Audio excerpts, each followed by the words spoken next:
آپ دیکھ رہے ہیں سیرت النبی انٹرنیشنل فورم، قسط نمبر 222، ہجرت حبشہ، 13واں اور آخری حصہ۔ مزید آگے بڑھنے سے قبل سیرت النبی انٹرنیشنل فورم کے چینل کو سبسکرائب کر لیجئے اور بیل کے بٹن کو دبا دیجئے تاکہ آپ کو آنے والی ہماری ہر نئی ویڈیو کی بر وقت اطلاع مل سکے۔ حضرت ابو موسیٰ اشعری رضی اللہ تعالیٰ عنہ اور ان کے ساتھی، دوسرا اور آخری حصہ۔ اگرچہ مسلمانوں کو نجاشی کے زیر سایہ ہر قسم کا آرام و سکون میسر تھا، وہ آزادی سے اپنی عبادات بجلاتے، اپنے معبود برحق کے ذکر اور یاد میں مصروف رہتے، کوئی ان کو منع کرنے والا نہ تھا۔ البتہ ایک حادثے سے انہیں دوچار ہونا پڑا۔ ان کے دو ساتھی عبید اللہ بن جہش اور سکران بن عامر بن عبد شمس نے وہاں عیسائیوں کے مزین و آراستہ گرجے دیکھے، پادریوں کے کر و فر کا ملاحظہ کیا۔ ان کی آنکھیں خیرہ ہو گئیں اور انہوں نے اسلام کو چھوڑ کر نصرانیت کو اختیار کر لیا۔ اس حادثے سے یقیناً ان کے مسلمان ساتھیوں کو قلبی رنج اور دکھ ہوا ہوگا۔ ان دونوں کی بیویاں بھی ان کے ہمراہ تھیں۔ عبید اللہ کی اہلیہ حضرت ام حبیبہ رضی اللہ تعالیٰ عنہ تھیں اور سکران کی زوجہ کا نام حضرت سودہ بنت زمعہ رضی اللہ تعالیٰ عنہ تھا۔ یہ دونوں پکی مومنہ تھیں، نہ انہیں کلیساؤں کی زینت و آرائش متاثر کر سکی اور نہ ان کے خاوندوں کا ارتداد انہیں اپنے عقیدے سے متزلزل کر سکا۔ وہ بڑی ثابت قدمی سے اسلام پر ڈٹی رہیں۔ حضرت سودہ رضی اللہ تعالیٰ عنہ نے تو جب اپنے خاوند کا بدلا ہوا رویہ دیکھا تو وہ اسے وہیں چھوڑ کر فوراً مکے واپس آ گئیں، اور حضرت ام حبیبہ رضی اللہ تعالیٰ عنہ نے بھی اپنے خاوند سے اس وقت قطع تعلق کر لیا۔ اللہ تعالیٰ نے اپنے ان نیک نہاد بندیوں کو ایثار کا صلہ یہ دیا کہ دونوں کو امہات المومنین میں داخل ہونے کا شرف ارزانی عطا فرمایا۔ حضرت ام حبیبہ رضی اللہ تعالیٰ عنہ کا نکاح وہیں پر حضور پر نور صلی اللہ علیہ وسلم سے کر دیا گیا، اور نجاشی نے اپنی گرہ سے 400 دینار بطور مہر ادا کر دیا اور بڑی عزت و وقار کے ساتھ انہیں حضور اکرم صلی اللہ علیہ وسلم کی خدمت میں مدینہ طیبہ بھیج دیا۔ اور حضرت سودہ رضی اللہ تعالیٰ عنہ کو رحمت عالم صلی اللہ علیہ وسلم نے ام المومنین حضرت خدیجہ رضی اللہ تعالیٰ عنہ کے وصال کے بعد شرف زوجیت بخشا۔ تفصیلات امہات المومنین رضوان اللہ تعالیٰ علیہن کے حالات کے ضمن میں بیان کی جائیں گے انشاءاللہ تعالی۔ صحیحین میں ہے کہ جس دن نجاشی نے انتقال کیا، حضور نبی کریم صلی اللہ علیہ وسلم نے اپنے صحابہ کو اس کی موت کی اطلاع دی اور ارشاد فرمایا، مات اليوم رجل صالح فقوموا فصلوا على اخیکم اصحم۔ آج ایک نیک بخت آدمی وفات پا گیا ہے، اٹھو اور اپنے بھائی اصحم کی نماز جنازہ پڑھو۔ چنانچہ حضور اکرم صلی اللہ علیہ وسلم صحابہ کرام کی معیت میں شہر سے باہر جنازہ گاہ میں تشریف لے گئے، صفیں بنائی گئیں اور حضور اکرم صلی اللہ علیہ وسلم نے اس کی نماز جنازہ پڑھائی، پھر اس کے لیے مغفرت کی دعا مانگی۔ فلما مات النجاشی صلی علیہ واستغفر لہ، کہ جب نجاشی نے وفات پائی تو حضور اکرم صلی اللہ علیہ وسلم نے اس کی نماز جنازہ پڑھی اور پھر اس کے لیے دعائے مغفرت فرمائی۔ اس سے یہ ثابت ہوا کہ نماز جنازہ کے بعد میت کے لیے دعائے مغفرت کرنا نبی کریم صلی اللہ علیہ وسلم کی سنت ہے۔ حضرت عائشہ صدیقہ رضی اللہ تعالیٰ عنہ سے مروی ہے، آپ رضی اللہ تعالیٰ عنہ فرماتی ہیں کہ لوگ بیان کرتے تھے کہ نجاشی کی وفات کے بعد اس کی قبر سے نور نکلتا ہوا دکھائی دیتا تھا۔ ہم اس بحث کو سمیٹنے سے پہلے ناظرین کی توجہ اس سوال کی طرف مبذول کروانا مناسب سمجھتے ہیں۔ وہ سوال یہ ہے کہ ان مسلمانوں نے ہجرت کے لیے حبشہ کو کیوں منتخب کیا؟ اس کا ایک جواب تو وہ ہے جس کا اعلان حالات و واقعات کی زبان ببانگ دہل کر رہی ہے، جسے سن کر کوئی شک و شبہ باقی نہیں رہتا۔ دوسرا جواب وہ ہے جو ایک مستشرق نے بڑی مہارت سے تحقیق و تشخیص کے ریشمی غلافوں میں لپیٹ کر پیش کیا ہے۔ مارگولین، جنہیں بزا میں خویش غیر متعصب غیر جانبدار محقق ہونے کا دعویٰ ہے، انہوں نے اس کی وجہ یہ بیان کی ہے کیونکہ حبشہ کے ایک حکمران ابراہ نے 50 سال پہلے کعبہ مقدسہ کو منہدم کرنے کے لیے مکے پر چڑھائی کی تھی۔ حضور اکرم صلی اللہ علیہ وسلم نے کفار کے سر غرور کو نیچا کرنے اور ان کی قوت کا طلسم توڑنے کے لیے اپنے چند عقیدت مندوں کو حبشہ بھیجا تاکہ نجاشی کو مکے پر فوج کشی کے لیے برانگیختہ کریں۔ یہ تو جی کوئی اندھا بہرا متعصب بھی پیش کر سکتا ہے۔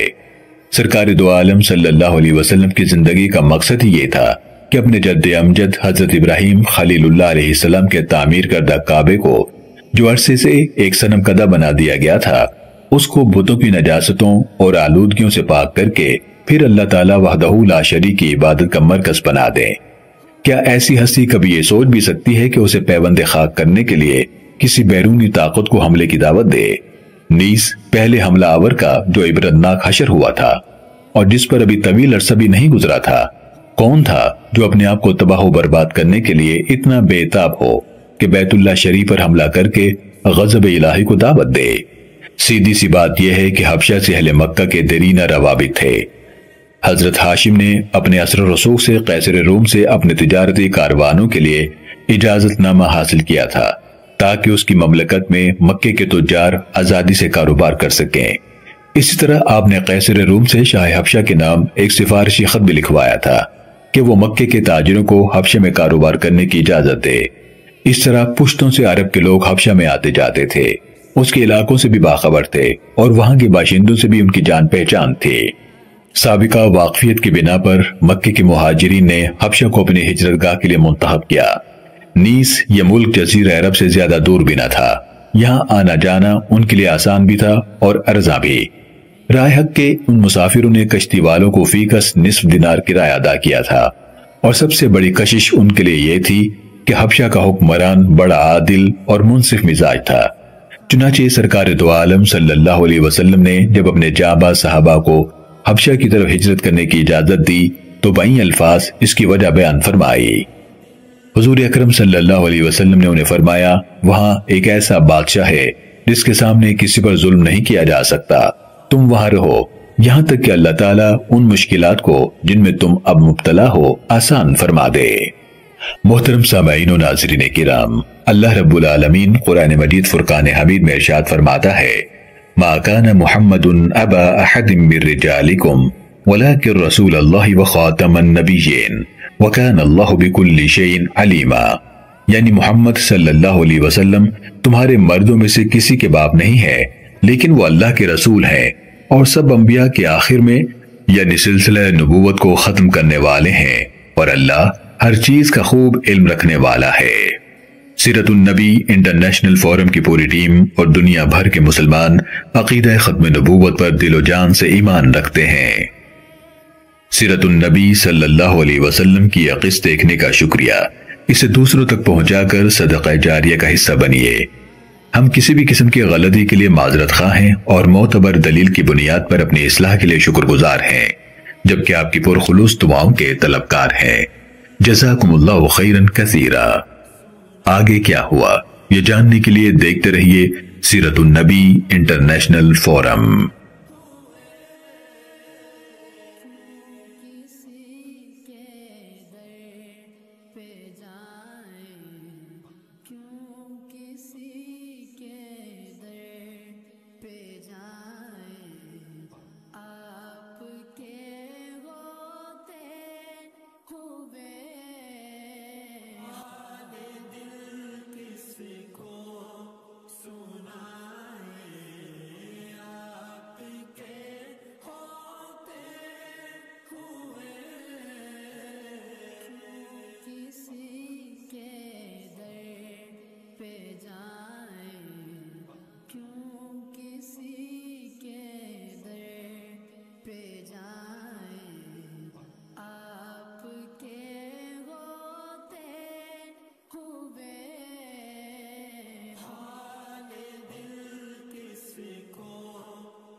جائیں آپ کے ہوتے ہوئے ہم کہاں سرکار جائیں آپ کے ہوتے ہوئے حال دل کس کو سنائیں آپ کے ہوتے ہوئے میں یہ کیسے مان جاؤں شام کے دربار میں یہ کیسے مان جاؤں شام کے دربار میں چھین لے کوئی ردائیں چھین لے کوئی ردائیں آپ کے ہوتے ہوئے چھین لے کوئی ردائیں آپ کے ہوتے ہوئے حال دل کس کو سنائیں آپ کے ہوتے ہوئے سامنے گئے اے علی کے لا